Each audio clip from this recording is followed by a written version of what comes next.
How do you overcome the difficulties of competing against a good team? I think being prepared. We do a game scout for every single opponent, even our jamboree, knowing everything that a team is going to do offensively, defensively, who all their personnel is, best players, worst players, what their strengths and weaknesses are, how they react in certain situations. How do you motivate your players? I think the first step in motivating my players is showing them that I care, doing absolutely anything, for them to help them succeed, and not just in basketball, but even in life. I tell my seniors all the time, if you need a letter of recommendation or you need a job reference, I'm here for life. So, just doing absolutely anything and everything for them. If they want to compete at the next level, shopping them around to college coaches and different programs, and, highlighting everything that kind of makes them them. What major problem have you solved in basketball? I think changing lives, whether that's sending a kid to the college level that maybe didn't have an opportunity, or maybe they didn't even play at all, but just giving them an opportunity, showing them that there's more out there for them in life. Doesn't matter if they play college or professional sports, but as long as they're succeeding in life, overall. All right, thank you. What's your name and how long have you been at Pius? My name's Kevin Halley. I've been here at St. Pius for 22 years as a coach, and this is my 19th year as a teacher.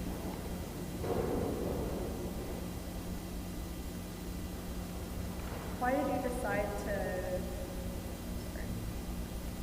decide to coach softball?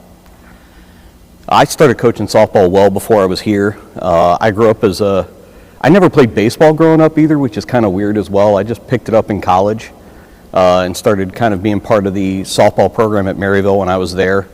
And the coaching staff there was just awesome, and they taught me a lot about the game moving forward. So I just kind of decided to come back to my alma mater.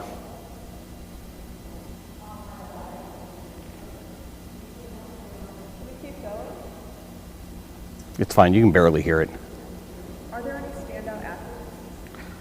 Oh yeah, there's always standout athletes. I've never been big about singling people out as standout athletes, but we always, every year, have a couple of athletes that have really good years and do some really good things. Had a lot of them this year. If you look at some of the postseason recognition this year, Michaela Quick had, for the first time in about 10 years, she was an NFCA all-region athlete. That's the National Coaches Association, and it includes softball players from Missouri, Iowa, and Nebraska. So that's a kind of a really big award to get. Can you describe a time when you turned around and started winning team or season? I'm hoping it's next year, but we've done it before. We've won 5 district titles in my 18 years as the head coach, and so we've had some success. We've had some down years, but we struggled at times this year. We were young, we were inexperienced in some spots, but my goal is for it to be next year, in a sense that we go from having 4 wins to a whole lot more next year. So we'll see how that goes, but it's my plan.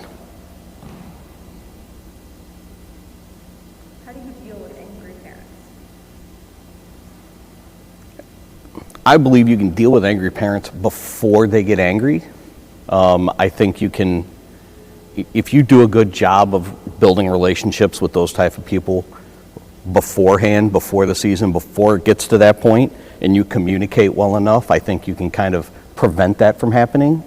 Or they're more willing to have that conversation with you as a coach if they know that you're really there for the right reasons. You're not trying to be personal. You're not trying to do anything negative towards a child. You're just trying to do what you think is best for the team. But if you've been able to communicate all of these situations ahead of time and show that you're a human being as a coach, I think parents are more willing to have that conversation before it gets to the angry part. How do you manage budget constraints while managing not buy stuff. Actually, we try to take really good care of our equipment so we don't have to buy new stuff all the time. We try to do more with less. Take all kinds of donations. I've got several 5-gallon buckets of softballs that were donated to us, and those types of things. In a lot of situations, if we need to do some hitting stations and some hitting drills, we'll just find anything that can be hit, and we'll hit it. We've got golf wiffle balls. We've got little squishy like stress balls that we can use and stuff like that. So when we have some opportunity to purchase some things, we do. What major problems have you resolved in softball?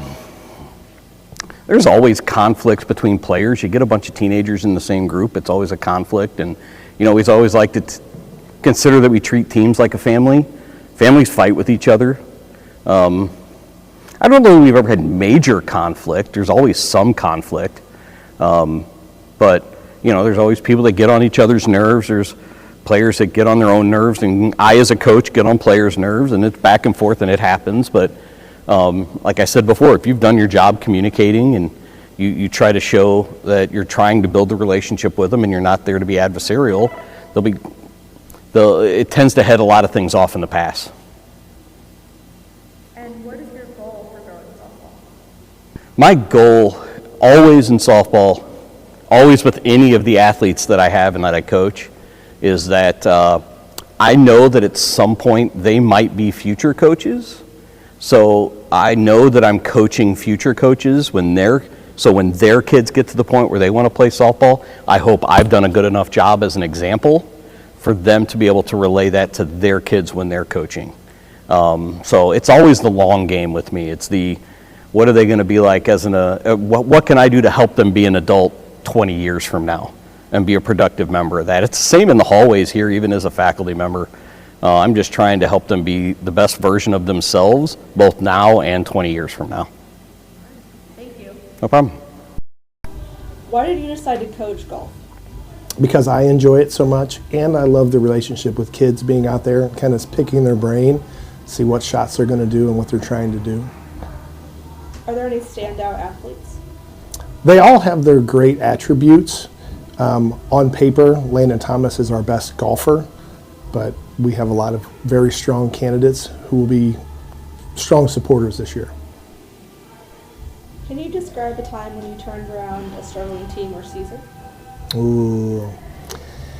Yeah, just daily practice. I mean, this is my 28th year teaching and coaching, so there's a lot of memories I've been a wrestling coach, a football coach, golf coach, a baseball coach, so a lot of different things, and each one has its own finesse points that, golfing is more of a mental game. Physically, a lot of kids can do the same things.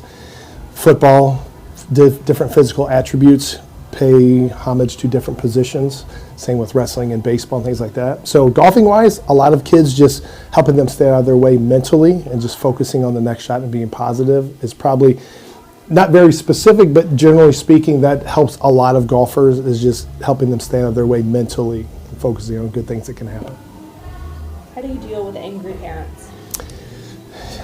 Soothe the situation, diffuse the bomb. So first, why are they aggravated? That will help me see what's causing so much frustration. Is it a frustration from the communication standpoint? Because I usually lay out specifics like this is when practice is, this is who's going to participate. So maybe it's just a miscommunication. So hopefully I try to figure out what is causing so much anger or uncomfortable or what they're struggling with, and then diffuse from there.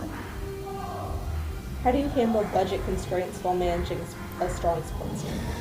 Fundraise. A lot of times everybody's already pouring their time and a lot of money into things, but it's never enough. From a coach's standpoint, you always want more. So with golf, they come with their own tools, so to say, and then we afford the golf course. So from the golfing standpoint, they get a lot of practice on their own time, so more practice means more money out of their own pockets. What major problems have you resolved in golf? Golf is pretty straightforward because if you score better than your opponent or someone who's the 2 golfer or the 3 golfer, it's pretty simple on paper. The biggest struggle I've had has been from something that's subjective, like my son's a better hitter or runs faster or throws more touchdown passes. So golf is pretty set forth because score for score, you can kind of like, hey, you can evaluate who's better based on how they score, whereas it's not subjective to my son's a better baseball player or my daughter's a better pitcher in softball. So it's a lot easier in golf than other sports. And what is your goal for growing your sport? Enjoyment. Like, see the kids have a coach that's excited about it, excited to be there every day, and then being a good mentor. Like, we all have struggles, but just like knowing, hey, I'm going to see Coach P at practice. It might be a bad day until then, but knowing if I get to practice, I see Coach P, we're going to have a good time, and then it's going to kind of pick up the rest of my day. So trying to make it like their carrot for the day. Like, I got to get through school so I can get to golf practice or the golf match, and just making it an enjoyable time. What's your name and how long have you been at St. Pius? My name is Preston Buttricks. I have been at St. Pius since 2019, so roughly about 6 years, six or 7 years. What's your job title? Too much to mention, because I got broadcast club, I got rock band, I assistant band director, technical director for theater. We'll be soon taking over the fall play for next year, so that'll be technically theater director for fall. What's the other ones I got? And I do a lot of videos, marketing stuff for the school.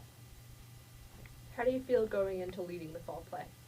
Well, it was a bit of a shock for me. I know Mr. Moore was very kind of overwhelmed this year with speech and debate and such, so I decided I put myself out there and be like, yeah, I'd totally be down to take over, possibly be bringing in my wife to assist with me. So she can be my assistant director for all that type of stuff, and we can get a lot of good stuff going. We'll see how it goes. Do you have any standout actors? Mostly my seniors this year, because I think I'm going to be really sad for them to go, because we definitely need people. And, you know, I mean, hey, who wants a director with a curly mustache, you know? What is your goal for growing theater?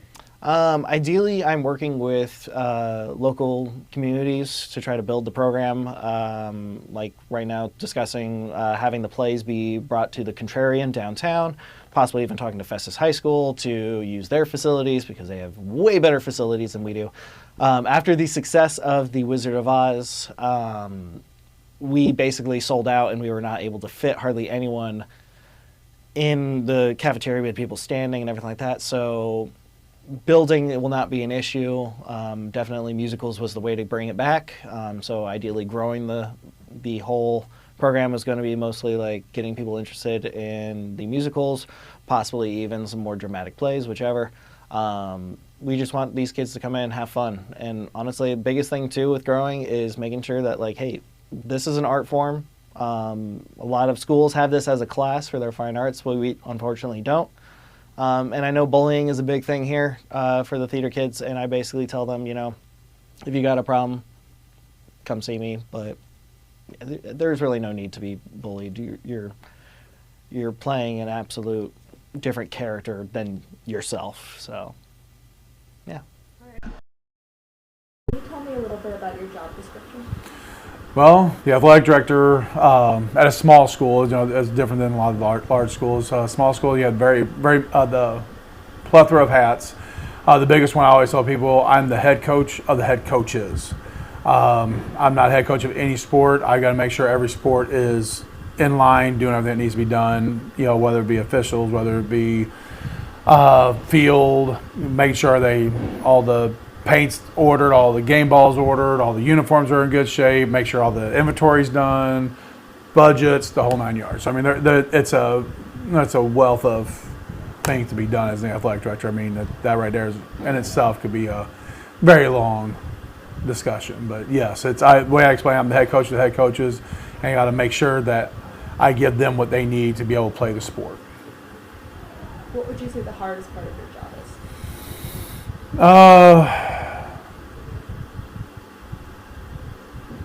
Say the hardest part of the job is the behind the scenes of what people don't see. Making sure that the field is ready to play, making sure we do have officials, make sure that, you know, the gym floor is clean, making sure the backboards are clean in basketball. That way, it's the little things that people don't see, but it makes it a better, atmosphere for our students to be able to play in. And dealing with a lot of the negativity in life, because sports brings out a lot of negative in people. Bring out that negativity, bring a good light to it, because that's who we are. Like, okay, yeah, this, but I say that's probably the hardest, is just the underlying current of everything, not the actual games. Once the game's going, I know we're good to go. You're scheduling games 2 to 3 years out. Right now, like football, we're already scheduling the 28, 29, 29, 30 games. So I mean, we're scheduling, way out in the future for games to make sure we have people to be able to play. So. Alternatively, what would you say is the most rewarding part of the job? I'll watch my kids play. I mean, that right there is what's the best part. All the headaches, all the time management. Case in point, Monday and Tuesday. Just those 2 days alone, because I had the time I had to stay, I put in probably about 33 hours in just those 2 days. But to watch my kids play on the court made it all worth it. It made it all worth it, because that's what drives me to be able to watch my kids out there playing. That's plain and simple. That's the most rewarding to me, is watch my kids play. What are the biggest changes that you see in the athletics department? From when I first started, which was 21 years ago, when I first started coaching here, it was a lot of just the sports was a secondary thought. I mean, everybody loved to play, everybody wanted to win.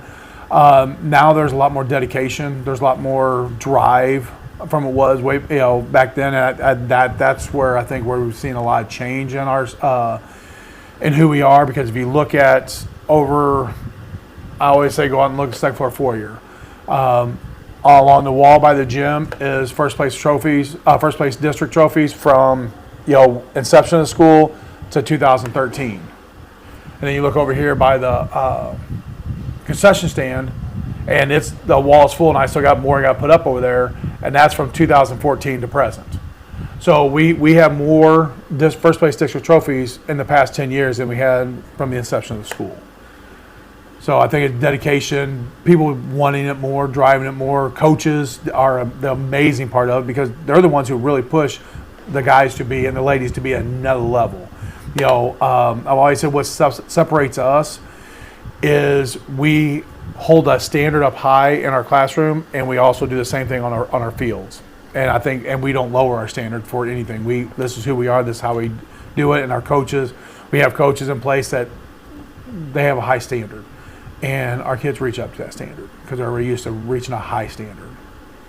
Any hopes for the future? Oh yes, I see us growing. Like I said, if you look at inception of school to 50 years, and in the last 10 years, we have more first place district trophies and more state trophies than we had in the first 40, 50 years we were a school. I think we are on that path to keep growing and keep on getting better every year. I don't see us stop growing. We have a lot going on. We are putting stuff into our sports programs. New baseball stadium, and we're going to be building a new football stadium with a track, new soccer stadium, and we're building a new gym. These are the stuff that we need because our sports are coming to another level, and we're pushing to get to another level. Well, now we're going to have the facilities to have another level too. So I really see in the future, I don't see us slowing down. I really don't in every sport. All right. Thank you. You're welcome.